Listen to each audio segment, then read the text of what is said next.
ఓం నమో శ్రీ లక్ష్మీ వెంకటేశ్వరాయ శ్రీ మహాగణాధిపతి నమ.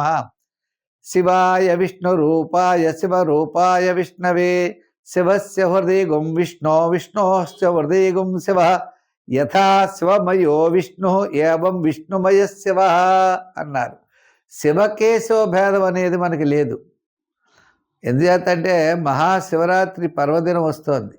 ఆ మహాశంకరుణ్ణి ఆరాధిస్తే సమస్తమైనటువంటి ఫలితాలు కూడా మనకి కలుగుతాయట. శివుడు ఎవరిని పూజిస్తాడయా అంటే విష్ణువుని పూజిస్తాడట. విష్ణువు ఎవరిని పూజిస్తాడయా అంటే శివుని పూజిస్తాడట. అంచేత ఇద్దరూ ఒకటే అని చెప్పి మన భావాలు కాబట్టి ప్రతి ఒక్కరు కూడా ఈ యొక్క మహాశివరాత్రి పర్వదినమున ఆ శంకరుణ్ణి పూజించాలట. విష్ణు భక్తులందరూ శివుని పూజించాలట, శివభక్తులందరూ విష్ణువుని పూజిస్తూ ఉంటారట. ఇది ఎంత పురాణాల్లో ఉన్నటువంటి వచనాలు అనుకోండి. అంచేత మనం తప్పనిసరిగా మహాశంకరుడి యొక్క ఆశీస్సులు శివరాత్రి నాడు పొందాలి.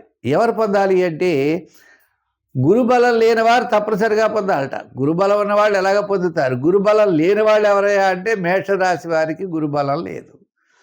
అలాగే మిథున, కర్కాటక, కన్య, వృశ్చిక, మకర, మీనరాశుల వారికి గురుడి యొక్క బలం చాలా తక్కువ. అంచేత మహాశివరాత్రి నాడు స్వామిని ఏది అడిగితే అది ఇస్తాడట. అంచేత స్వామిని కొలవండి, ఆయన అనుగ్రహం పొందండి.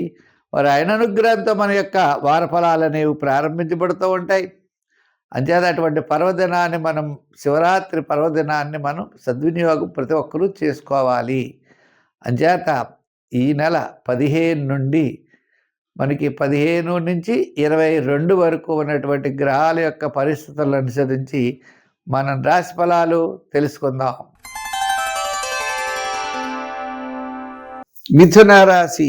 ఈ మిథున రాశి వారికి చూసినట్లయితే చంద్రుడు అష్టమ, నవమ, దశమ స్థానాల్లో సంచారం. అంటే వారాంతం మాత్రమే, అమావాస్య వెళ్ళిన తర్వాత మీకు వారాంతం మాత్రం చాలా ప్రోత్సాహకరంగా ఉండేటువంటి విధంగా కనపడుతోంది.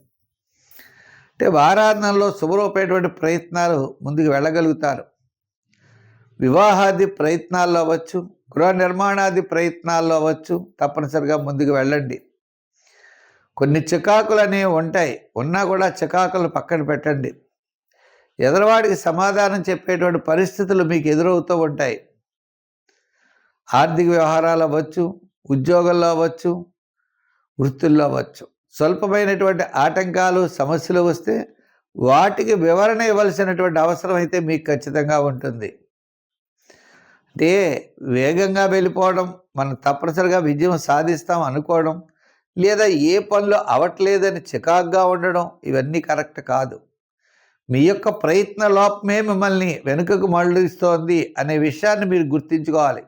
అంటే మీ ప్రయత్నం సరిగా లేదు అనేటువంటి విషయాన్ని గుర్తించుకుంటూ మీరు ముందుకు వెళ్ళాలి. ఎంచేత అంటే గురుడు జన్మంలో ఉన్నాడు, మరి అష్టమంలో ఏమో కుజుడున్నాడు, నవమంలో మిగిలిన గ్రహాలు ఉన్నాయి. ఇంకెక్కడ విజయం సాధిస్తాం? గ్రహాలన్నీ సామాన్యంగా ఉన్నప్పుడు మన యొక్క ఆలోచనలు 1-2 సార్లు చేయవలసిన పరిస్థితి ఉంటుంది.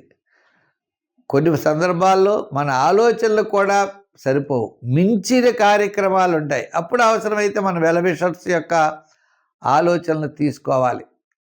ప్రతి పని యందు విశేషమైన శ్రద్ధ, విశేషమైన ఆలోచన చాలా అవసరం అవుతూ ఉంటుంది. మనం ఏమనుకుంటాం? అవ్వట్లేదు, కలిసి రావట్లేదు, లేకపోతే ఇంకోటి అవ్వట్లేదు అని అనుకుంటాం. అలా అనుకోవద్దు.